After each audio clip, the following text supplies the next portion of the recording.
So welcome. I'd like to just welcome Damian Almeida from Gale Resources. Today, he's one of their senior trainers, and he'll be talking today about 18th century online Gale database. So over to you, Damian. Thank you, Maureen, and good morning, everyone, and welcome. So today's session is looking at the 18th century or the long 18th century, a really pivotal period in our history of the Enlightenment. There's so much of literature that was produced during this time period, and so many historical events that happened as well. And to sort of sum that all up, let's go straight into a PowerPoint and sort of summarize all of that. Now, what I'll do today is the last session we did, I did a demonstration and then went into a PowerPoint. We're doing it the opposite way today, and the reason is to set the tone for the information that you'll find within this particular archive. So the 18th century collections online is one of our, most popular archives. Pretty much every university library across the world has this archive in their collection, and you're one of the many universities as well, which is fantastic. Essentially, what this archive is all about is it looks at all of the books that were published in the 18th century, covers all of these historical books. I'll go into that a little bit more detail, but is a wide range of books that cover, multiple different intellectual thinking. It looks at cultural perspectives. It looks at the political aspects. Some of the main topics that we'll find covered in this archive includes things like philosophy and Enlightenment thought, literature and fiction, political discourse and theory, religion and theology. This was a huge thing in the 1800s. It also looks at the evolution of science, nature, philosophy, for example, the early days of environmental protection, conservation, a wealth of information about, biographies of individuals as well. But essentially, it's all of the books that were published in and around the 18th century. So it is indeed an unprecedented view of history, and it covers multiple different learning areas: literature, history, fine arts, religion, law, philosophy, music, and science as well. And it's rapidly been considered one of the essential go-to archives for any studies on the 18th century. One of the biggest users that I know of for this particular archive is actually from Western Sydney University. Professor, of all times, the names just suddenly have gone blank right now. I have gone completely blank. Oh my gosh. I'll come back to the professor's name. Help me out, Maureen. Jump in. Oh, I don't know. That's why I'm muted. Just say, look, honestly, if you can't remember, don't worry. Simon Burrows. Oh, okay. It was just at the tip of my head and it's just sort of spilled out. But yes, Simon is a big user of the 18th century collection. So if you do have any queries about the 18th century, I'm not going to say go to him, but yes, go to him as well. But the thing about this archive is, as you can see over here, essentially every significant book in English and some foreign languages that was published in Great Britain between the years 1701 and 1800, the 18th century is covered in this particular archive, and it's based on the English short title catalog. It's about 33 million pages, which is really huge for an archive. And the majority of works in this archive were printed in England and Scotland, Scotland, Ireland, and Wales. But there's also content coming in from Australia, Bahamas, Barbados, South Africa, Sri Lanka. So there's bits of information over here from all around the world as well. And essentially, what we're looking at over here are also things like government documents, writings by individuals, both from the higher class as well as the lower class as well. You'll find something called sixpenny broadsheets over here, such as one from a person called Elizabeth Canning, who was a maid servant and she became one of the most famous English criminal mysteries of the 18th century. So again, something you can look up as well. Um, but all of this great content comes from multiple different source libraries around the world. Obviously, the British Library, the University of Cambridge, Harvard, National Library in Scotland, and it's 33 million pages. It's a huge, huge archive. To give you a bit of context, on average, a Gale archive is anywhere from about 500,000 pages to 1 million pages. This is a huge undertaking in itself. Now, there was a selection criteria involved in how do you go about digitizing every significant book in the 18th century. So there was a criteria. So one of them was that every significant monograph had to be published between 1701 to 1800 in the English language. All first editions that were published were covered in this particular time period and have been digitized. Now, there were variant editions that were published during this time period and they've been included. But for a variant edition to be included, there had to be substantial alterations made to the book prior since the original publication was made. Now, just adding in a new cover or changing in the forward section wouldn't really cut it. There had to be, additional chapters. There had to be some significant alterations to the content for it to be considered over here. And of course, any printings and publications by widely recognized authors, both original and variant editions, have also been included over here. Now, just to give you a bit of context in the history of ECCO, or as I'm going to refer to it from here on, which is the 18th century collections online. This was a huge undertaking, and it started all the way back in 1976. The aim of the project was to create a machine-readable union of catalog of books, pamphlets, and other ephemeral material in the English-speaking countries from 1701 to 1800. And about 1977, a decision was made on, strangely, I'm not too sure why, not to add subject headings or subject index terms for each of these titles.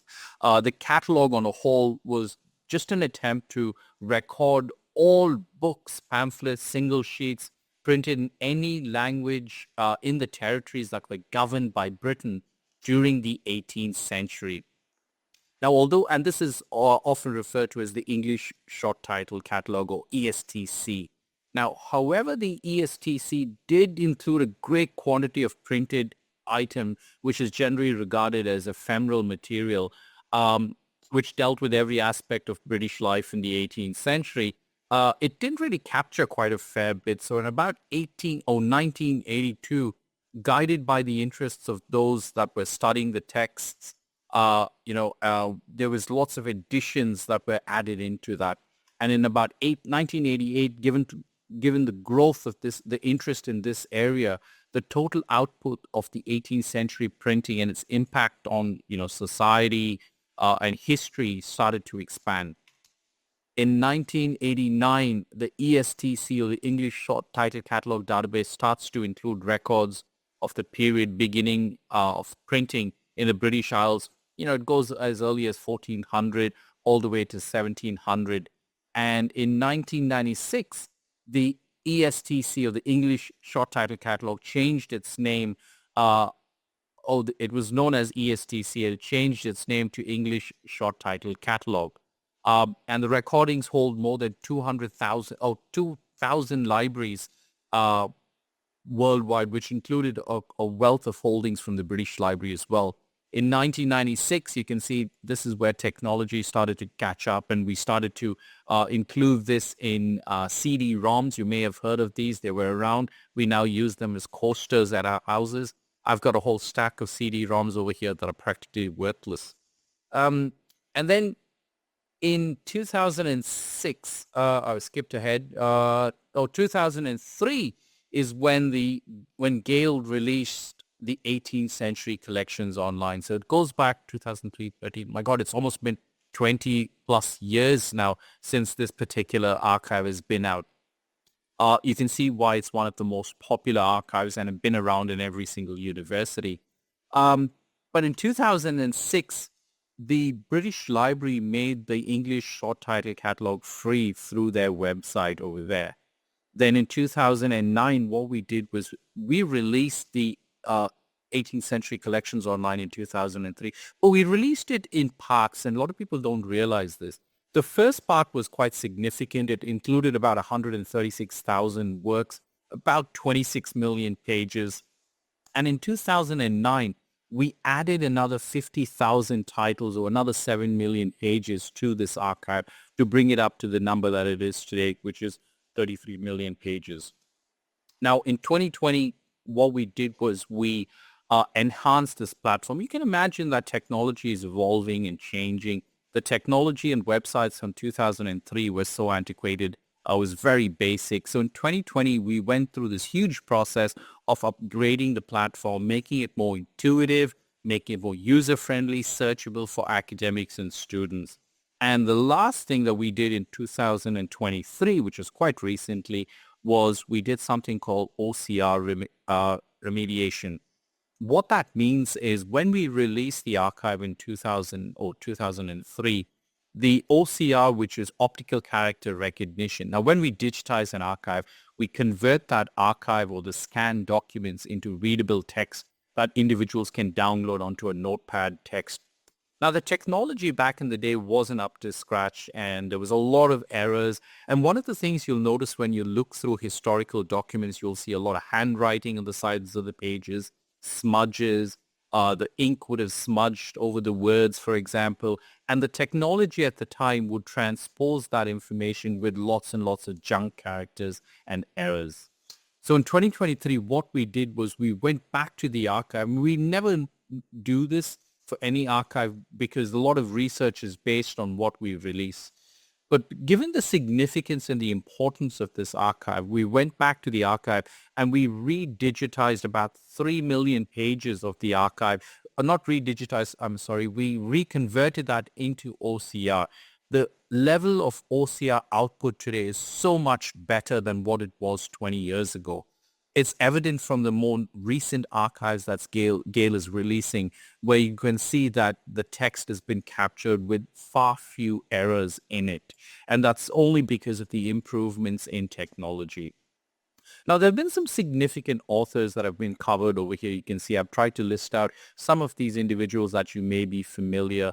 But people like, Daniel Defoe from Robinson Crusoe, Jonathan Swift from Gulliver Travels, Adam Smith, who wrote the Wealth of Nations, and a little classical uh, fact about Adam Smith is he wrote this book, The Wealth of Nations, and he alludes to this term, the invisible and.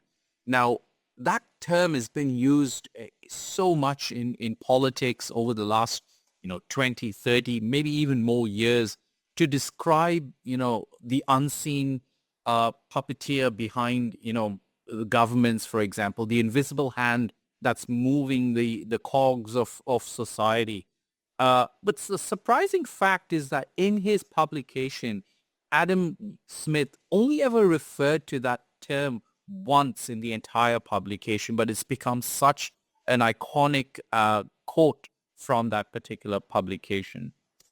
This is just a quick listing of some of the popular authors, the top 50 printed authors in the 18th century. You can see over here John Wesley, Daniel Defoe, Jonathan Swift, Alexander Pope, William Shakespeare, and just the amount of publications available from these particular authors available in this publication. But also what you will find over here are works that have been authored on behalf of others as well. So these are government publications where someone else has actually written about Great Britain or the Church of England and Ireland, and that you'll find over here. Now, there were 17,000 works that were written on behalf of government departments, businesses, institutions, and associations, of which 34,000 have been catalogued without an author.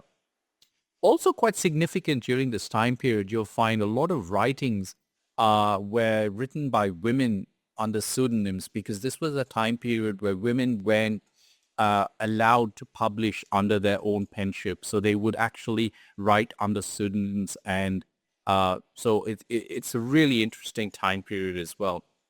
But going back to that 18th century, this was the height of change in, in our um, evolution, human evolution. Some significant events happened in this time period. The French Revolution, the American Revolution, the Industrial Revolution. But it's also the age of Romanticism, the birth of economics and political theory and thinking. But there were also other significant things that happened at this time period that we often don't talk about these days. Things like, smuggling, uh, rum smuggling, sugar exports, cotton, and of all things, slavery as well. So lots of significant events in our history. But if you're a person like me that loves, crime and not that I love to commit crime, but reading about crime, this is a really great archive because it contains some of the most infamous serial killers from the 18th century, like a person called Alice, I think her name is Keitler, if I'm not mistaken, also known as the Witch of Kilkenny. And she was one of the first noble women to be prosecuted for being a witch in Britain, for allegedly poisoning her husband, which, we seem to read quite a fair bit these days in the news. But what's really interesting about this particular case is that Alice actually fled to England when she was, outed as a witch or sort of, condemned as a witch. But her fate was unknown. Sadly, her maid servant was tortured and burnt at the stake, in her stead because Alice wasn't available to be burnt at the stake. I mean, the old saying in the 18th century, you've you've collected all this wood, someone's got to burn. So sadly, her maidservant had to be the person. So you can read all about that over there. It also looks at another individual, Lewis Hutchinson, who was a Scottish doctor. And he was known as the Mad Master or the Mad Doctor of Edinburgh Castle. And he basically, shot and robbed passerbys and, basically was considered a highway robber, so to speak. He kept slaves and, he threw all these slaves into something called the Hutchinson Hole, where they were devoured by animals. So you can see quite grisly crimes from the 18th century. And of course, also Dorcas Kelly, also known as Darky Kelly, who was a Dublin brothel owner who was hanged and then, burned at the stake, because sometimes you've got to be sure that they're dead. So, after they hung Dorcas Kelly, they did end up burning her again at the stake, all for the sake of murdering a client. And when they did that, they actually found multiple skeletons under her establishment and after her execution. So some really interesting stories that you can uncover through these books that are available in this particular archive. So I talked about it being in two parts. The 18th century collection, part one, as you can see over here, is 26 million pages. It looks at, things like sermons, and there's some really fantastic Bibles. And, normally when you think about old Bibles, you think, well, a Bible's a Bible. It's pretty much the same thing. A couple of months ago, I had the opportunity had to kill about 4 hours, and my brother said, let's go to the Museum of the Bible, which was in Washington. And I thought, 4 hours, I have to do something. And when I went there, there was these fantastic old Bibles, and they were beautifully handwritten. The illustrations were fantastic. And that's the kind of content that we can see over here. Some of these old publications, remember, this is before just before the printing press. So a lot of these publications were actually handwritten, and there's some beautiful illustrations that you can see over here as well. Now, all of the books in this particular archive have been organized into 7 key subject areas, and it's been streamlined so that people can quickly identify what they're looking for. So it contains thousands of titles, and each of which falls into these 7 key subject areas. The first is history and geography. We're looking at ancient and contemporary history, military history, local history. We're looking at books on topography, travel literature, biographies, what was very popular in the 18th century, genealogy and chronology as well. Then we look at books on social science and the fine arts, political events, social reforms, books on economics, books on carpentry, music, and things like that.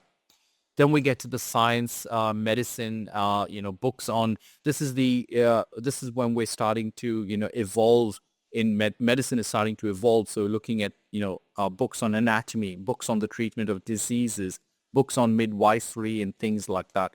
Also, when we say science and technology, there are also some fantastic cookbooks that you'll find over here as well. Books on literature and language, obviously a wealth of content over here on this. Books on religion and philosophy, books on law, and lastly, a wealth of reference books over here, largely ephemeral, but also encyclopedias, almanacs, and dictionaries and things like that that have been included over here. Now, when we, digitized part two and added nearly 50,000 titles or 7 million pages to this, the reason why we didn't do this the first time, because a lot of this was too fragile to be handled.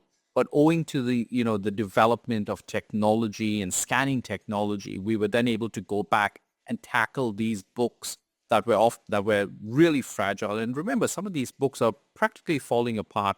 So to digitize them and preserve them was really important both to us and also to the wider academia community as well. You can see over here, we've added some major texts from authors during that particular time period as well. Just to give you a quick snapshot over here in terms of the number of titles, but you've got them. But I just thought I'd quickly, give you some background information. ECCO Part 1 was 26 million pages and ECCO Part 2 is approximately 7 million pages of content over there. And in terms of titles, 136,000 titles and 48,000 titles. I'll leave you with some information where you can go if you love statistics and all of these numbers. I'll tell you where to go to get all of that. But this is just a quick breakdown of the kind of content that you'll find on this particular archive. And you can see over here, social sciences and fine arts is I think the second biggest with 25. Religion and philosophy should not come as a surprise, is the highest number of because what else would you talk about in the 18th century? There wasn't any YouTube or TikTok. It was all about religion and spreading religion during that time period. So that's why that's the biggest over there. And of course, literature and language, and then there's books on other stuff as well. Now, this is something that you obviously will be familiar with, the long S. And this is the form of, it looks like an F, and to the untrained eye, it can you're reading this word as Jesus Christoph, for instance, but it's actually the way in which they printed back in the day, known as the long S. And we've actually had to tweak the OCR to ensure that when we transcribe this from the scan over to OCR, that long S was taken into consideration and was appropriately transferred over as an S. So we've taken special consideration for that as well. And you'll see that as you read through some of the books and the examples that we'll see in a few minutes. So this OCR remediation that we did was really significant, that we actually ever did this. We've never actually done this with any other archive ever. But given the importance of this archive to research, to the wider community, we reran approximately 3.5 million pages or 70,000 documents. We reran OCR on these documents. And as you can see from this example over here, the OCR now looks much better. Previously, there would have been a ton of errors because it was 20 years old. So what we've done is we looked at the most used documents that our academics are using for their research. We pulled that out, we reran the OCR, and we updated this particular archive. So you wouldn't really notice anything on the background because that was seamlessly done, but I thought I'd quickly mention that as well. This is also a quick thing to mention about the ECCO is that it complements if you've got the early English books online or EBO, which ran all the way up to 1700, 1400 to 1700. ECCO is the perfect complement to that because it just kickstarts where the early English books sort of ended. So ECCO begins from 1701 onwards. So they sort of really work well together as well, the ECCO, which is 18th Century Collections Online, and EBO, which is the Early English Books Online. As you can see over here, just searching for keywords with that translation for something like Van Diemen's Land, for example, which I will admit I'm not too vain. I only came to learn about 2 years ago that Van Diemen's Land was actually Tasmania.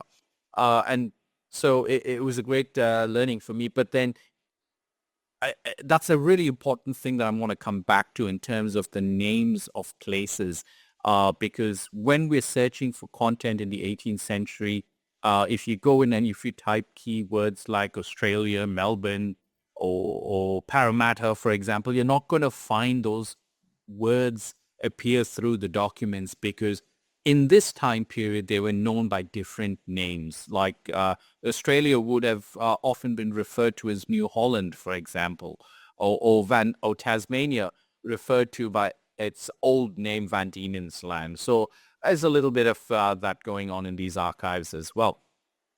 All right, there's some other information I'll quickly run through as well. There's a really fantastic ECHO white paper produced by Robert Hume. I recommend to start by reading this. This will give you context to the archive, why we digitize this content, where it's coming from, and the significance of this particular content. I will leave, Maureen, I'll email you the link, which you can then share with individuals. There's also this really interesting impact study that I found on our website, from gardening flowers to international balance of power, that you can read. There's some really interesting reasons. You can see over here, reasons for citing rare ECHO documents, geography, employment, law, politics, rebellion, and things like that. So you can read through this as well. But from time to time, one of the things we also do is we get academics, we get, we have Gale ambassadors that we have to write contextual essays or articles for us about the 18th century. So try to check out the Gale Review blog from time to time as well. It's a fantastic review where they pick a particular story and they just, write an article about it and they give you the references and things like that. There's a wealth of information that is released here about not just the 18th century collections, but some of the other archives that we have as well. And not to plug my output, but I did finally end up contributing to one of these blogs. Took me only about 3 years of them chasing me. I wrote about the 700 orphan children from Poland. Really interesting story, but you don't have to read that. You can read the other works as well. All right, let me stop sharing for a quick second, and I'm going to share my browser, and we'll look at a quick demonstration for the 18th century collections. So if in case you miss any of these previous sessions, essentially, this is what the platform itself looks like, the 18th century collections. There's a lot of subtle features here that has been designed to help the user. The first thing I will showcase is if you go to the top left-hand corner and select this option, Gale Product Menu, this will bring you to this particular page here where you can see all of the products, Gale products, that the University of Western Sydney or Western Sydney University has access to. So again, instead of browsing through, you can browse through your library listings as well. But when you're in a particular archive and you want to move through products, this is a great way to do that. So just the top left-hand corner, select Gale Product Menu. But what's significant about that is in this page here, we have something called cross-searching, which is Gale Primary Sources. It's a cross-searching platform that cross-searches all of the archives that you have access to. I'll show you another way in which you can actually get to that in a moment. Right at the top here, we've got translation features to translate the interface, which is all of these headings.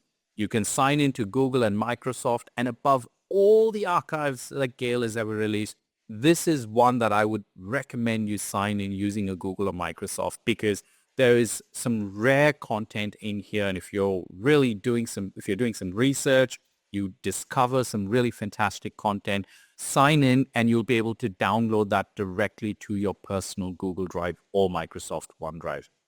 All right, before we get into do some searches, you can see over here we've got a section about the authors. Now again, like I said, essentially we're looking at books from the 18th century. So we've broken down all of these authors over here. There's a lovely little alphabetical queue for you to select an author that you're familiar with. It goes by surname, first name, and then you can also see other stuff over here as well. Let's pick someone that we are familiar with, maybe Charles Dickens. Charles Darby. Gosh, hang on. Let's search by his surname. Who knew there'd be so many Charles? There we go. Charles Dickens. There we go. So when you click on that particular author's name, that will then isolate all of the books that have been produced by that particular individual. In this instance, Charles Dickens is about 9 monographs over here that you can browse through. I'll come back into this in a moment and we'll look at going in. But what I want to do is go back to the home page. And from the home page, I want to show you a few other things. Now, the About section is just a little bit about this particular archive where you can read a little bit about the 18th century. But strangely, that section should be now available over here in the Learning Center. If you're a new user to Gale or any Gale archive, start with the Learning Center. The Learning Center is now available across all Gale archives. The premise of the Learning Center is to orient new users onto how to use these archives, how to browse the archive, how to navigate the archive, and also why we digitize this content. So you can see over here, it's broken down into these 4 key areas over here: conceptualize, find, read, and use. Now, under conceptualize, you can see over here, we've got a little bit about this archive, which we just saw. And it's a great starting point to read about the 18th century collections, the history of the 18th century collection, the introduction of the English short title catalog project and things like that. And this is what we covered right at the very beginning. But there's also some sample topics and searches as well. And for students, this is a really great starting point to sort of learn how to use Boolean expressions if they've not really used them. There's some really great sample topics that they can start with, like looking at plantation and slavery or feminism in the 18th century, the history of emotions and things like that. You can see for plantation and slavery, you can search through some of these key areas like rum, for example. Who doesn't like it? Click on rum and there's 43 titles over here that, contain the keyword rum, for example. We'll just close that down. Going back up to the top, in Find, again, we've got how to search this archive, some really great searching tips and tricks and phrases that you can use. There's a lot of instructional content over here, how to use the advanced search and things like that. So for new users, this is a great starting point. The language and terminology, and this is really evident in this particular archive, the language and terminology used over here as well. Some may be considered offensive given the time period that we are in today. But back in the day, some of these words were, part of the everyday vocabulary, so to speak. So go through the language and terminology. There's also the topic finder. I'll come to that in a minute. There's read and use, and that's basically how to read through the content, how to reuse your content. The topic finder and term frequency can be found on the home page of this archive. The first option, topic finder, is a way to visualize your search results. Let's say I'm interested in crime novels or crime or murder and crime. So I'll just go type murder and crime. Get rid of the murder. Sorry, Damian. So just a question. It's the budding librarian in me. With Boolean, you don't have to capitalize it in here. Yes. Yeah, no, I made a mistake. Oh, okay. No, that's fine. So you do, if you wanted murder and crime, you put in capitals. Yes.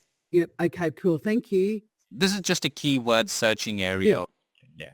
So if I just type murder or something like that, so basically what it does is visualize any content in this archive that contains that key term. The idea being, if you're a student and if you're searching for something about murder, but you're not really sure where you want to go with that, typing something in a keyword like this, you can see there's things like punishment, place of execution. Now that sounds interesting. I may be wanting to sort of explore that avenue. So if you click on something like place of execution, for example, which, hang on. It's acting up today. Place of execution. There we go. You can see it then brings you into these subtopics. And as you keep clicking on these little subtopics over here, it curates the content on the right-hand side. To go back to what Maureen was asking, in the advanced search over here, for someone like me who's terrible at using Boolean expressions, it's easy to use this section over here. But just in case you do not know how to use that, great point, this little gray box over here gives you instructions on how to actually use Boolean expressions. So again, perfect for students and someone like me who, have been doing training for so long but still can't get it right. But that's why this section over here is perfect for you. Instructions. And this is something that we've done across all our archives. We're trying to give the user as much information without having to, pester librarians every single day saying, hey, how do I do this? How do I do that? So for instance, if you're wondering, hang on, what is this language? Click this little information over here and it tells you what it actually does. And you'll actually see this across our Gale databases as well, which allows or gives the user information about each of these different search criteria, about what that search criteria is actually doing. So it makes it easy for that individual to get an understanding and then employ or deploy that particular criteria over there.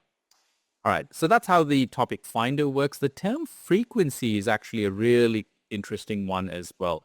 What the term frequency essentially does is it plots the occurrence of key terms across a timeline. Now, these are key terms that I've searched across the archives of sexuality and gender. It's still remembering me.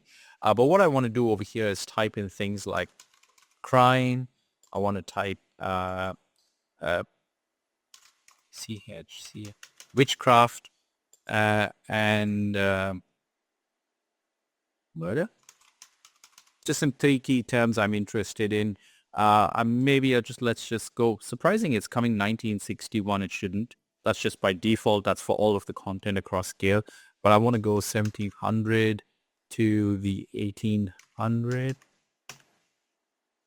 And essentially what this does now is it plots the occurrence of these 3 key terms across a timeline. And it lets me know how much of content is available that contain these key terms. And I can see over here, there's a sort of a decline in witchcraft, but something as familiar to us as crime and murder seem to be sort of trajectorying on the upward spiral from the early 1700s to the 1800s. Now, if you're interested in a particular point in history, maybe 1745 to 1750, use your mouse to click and drag over that time period, and it then sort of expands that content just for that particular time period. And then you can say, okay, I'm really interested in 1746. I want to look at the murder. So there's about 384 documents from this time period that contain the key term murder. So click on that, and here are the documents. Now, whilst I'm here, let's look at exploring the documents. Now, 384 documents is quite a fair bit of information for me to read through. So what I can do is use filter options on the right-hand side to sort of filter that down further. The first way I'd want to do that is by subject area. So there's things like the Jacobite Rebellion, for example, or the Catholic Church, or about murders and sermons. Now you'd think, hang on a second, why would they talk about murder and sermons? In the 18th century, that's all they ever talked about. Most of these sermons from the 18th century, trust me, when you read through it, it's horrific. All they ever talk about is just murder and getting away with murder and things like that. It's really interesting to read some of this. But when you click these filter options, you can filter this down further. You can see I'm now down to 14 sessions. But you can click and cancel any of these if you think, I'm not interested in sermons anymore. Now, to read the content, all you do is click on this little blue hyperlink text over here, but you can see information like the author, the publisher, and this is other significant information about this publication. And before getting into the publication, click the option keyword preview to see how this term actually appears within the documents. So you can see over here, this one's, that contains the word murder over there. It's a wife engaged in his murder. Oh, that sounds interesting. Murder of Valentina. Yeah, there's a fair bit of murdering here. So it's giving me a preview of how this particular term is being covered over here. All right, we'll just quickly hide that preview. Before going into this document, you can see over here, there's the topic finder and the term frequency as well. So if you did a keyword search from the home page for crime and you had like a million results, here's where you can then start the topic finder to visualize that, or click the term frequency to have that plotted out over a timeline. So it's two different ways to look at this particular content. This is where it gets interesting. Because you've got multiple different archives at your university, from this point, what you can do is click something like the Gale primary sources, and it'll take you straight into the cross-searching platform. This cross-searching platform will now allow you to cross-search. I should have actually showed you this before. So you can see over here, from 1746, there's 384 documents. When I click Gale primary sources, I now have 415 monographs from that same time period. So essentially what it's doing is it's cross-searching all of the archives that I've got access to from that particular time period that contain the keyword. So Gale Primary Sources sort of helps you maximize your search results, which is a great way because you've got a combination of historical newspapers as well that complements a lot of these historical archives. Okay, so all right, let's go into the archive itself and have a look at this particular document. So I'm clicking on this page over here, and it's going to take me straight into the reading page. So you can see one of the subtle things that we've done in the last, maybe, I think a year or year and a half is to add as much information about the document that we're viewing up here. So this is the title of the document, the author, and all of that other information. Stock standard options over here, like grabbing the citation. Remember, I signed into Google, so I can click and send a copy of this to my Google Drive. I can choose to email this to a friend or a colleague if I wanted to. The get link will bring you back to this page. It's a persistent URL, so you can embed this onto your library's LMS, or if you're an instructor, if you're doing research, copy this link and embed this link into your report. It's a different way to cite your references in addition to citing as well. Now, the other change that we've made to our platforms is when you open up any primary source, the first thing you see is the original document itself. So you can see over here the original document, and there's different kinds of views that we've now included over here as well. A toggle view, so you can see multiple different pages simultaneously. Previously, we couldn't do that. We'd have to go page by page. But now, being someone like me, like a sticky beak, I'd like to see how everything looks like before. Where this is actually really fantastic for someone like me is that being a visual person, I love to see old images, drawings, paintings, and things like that in these books. So this option is a quick way for me to find, some of these really fantastic pieces of art that appear across primary sources. I say that, but also it helps me making PowerPoints look much more better as well, stealing in some of these nice drawings, adding it into my PowerPoint. All right, the other thing that we've done on the right-hand side over here, we've actually broken down how you see the content itself. So you can see we've got notes over here, and we've started to implement in the newer archives as we digitize this content. If there are any notes associated with that book, we've tried to incorporate that here. View options is where you can go to view the OCR side by side with the original text. I'll go to maybe a page 18, and you can see over here, this probably could be one of those documents that we've re-OCR. The text actually looks so much better. If this was one of the older documents, you'd see there'd be a lot of junk characters over here. OCR technology has gotten so much better. The other thing I'd recommend that you do, I'll just go back into the image for a quick second, and sorry, it's my, oh no. So, okay, so I thought my internet was restarting. No, it's not the case. Let's go to another page. I think my internet is doing something freaky. Okay, let me go back and see if I can open another document very quickly. Sorry, I saw a warning pop up and I wasn't sure what that was. I just clicked ignore. That's okay. While you're doing that, just a question that I had. you know, you're saying you could use images. How do you go about copyright compliance for that? Say if you're using it in a presentation or um, like a staff member or even student wanted to use it in a presentation, do you just, so you just attribute it like, so the source. Okay, great. Thank you. And you own the archive itself as well. And I would say if you've got students who are writing articles and all of that, citation is key. We'd love for them to, cite the 18th century. It's one of the most cited archives, second to the Times digital archive. But grab the citation. There's multiple different styles of citation over here from the top that you can see.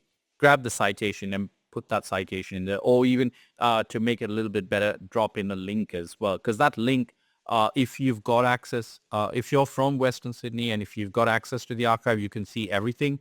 But if you're sitting in Barbados, for example, the only thing you will see is that particular page that has been linked to and nothing else.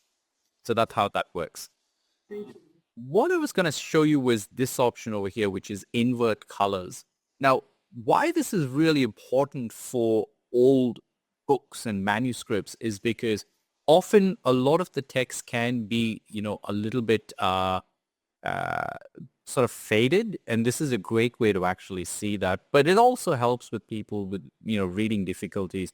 In this way, you can see I can clearly spot the word murder as compared to, well, I could probably see the green as well. But there could be people out there who wouldn't be able to see the color green. So it's just a different way in which they access that.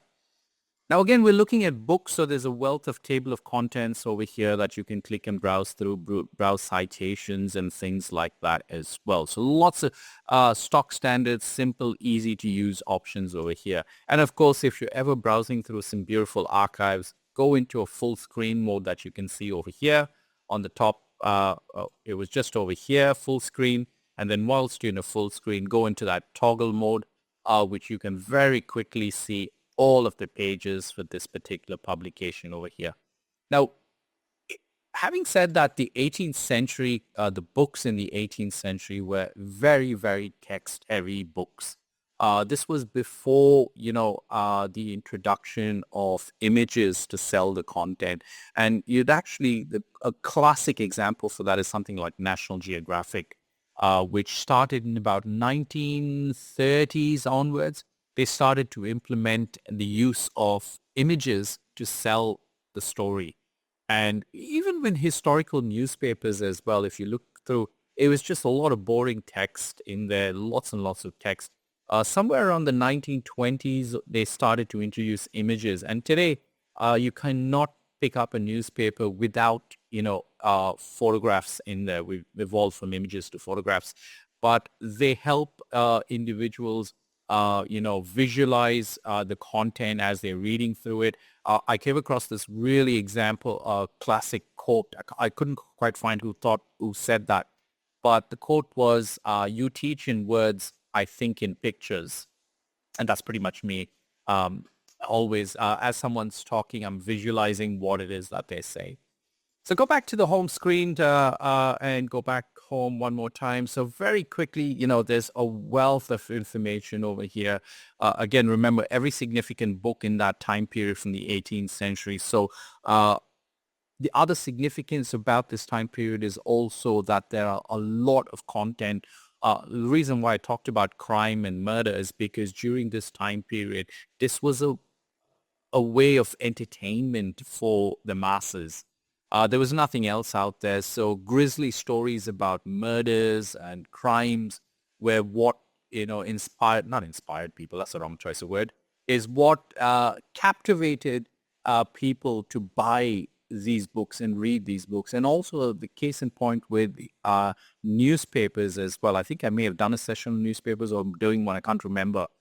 But if you pick up any historical newspaper and you look through it, there'll be detailed proceedings from court about the crimes, and they're very graphic in detailing exactly how the crime transpired, what was done to them. Today we just read that X and Y murdered P and Q, for example, and that's about it. They don't allude to the fact. But back in the day, they were very descriptive of the crime because, again, it was a source of entertainment for individuals. Um, does anyone have any questions? I'll just stop sharing so I can see. Nothing from me. Thanks, Damien. That was really fantastic. Yeah. I think the term frequency and the topic finder are my two favorites. They're just Yeah. incredible tools. And I love that we can use them across every one of the Gale archives. Absolutely. They're actually my cheat tools to putting a presentation together because I am not a historian. I am a fan of history, which is a completely different thing.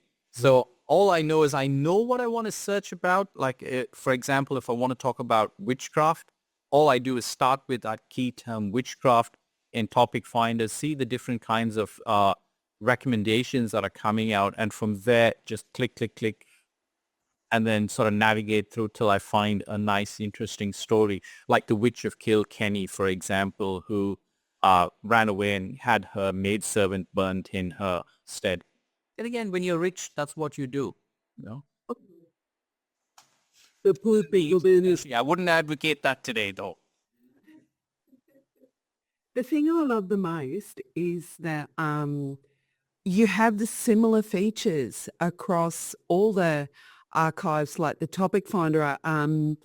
Yeah, you showed that last time, and I just thought, oh man, that's so cool. Like, but they're all consistent. Yes, So is the yeah, key for that.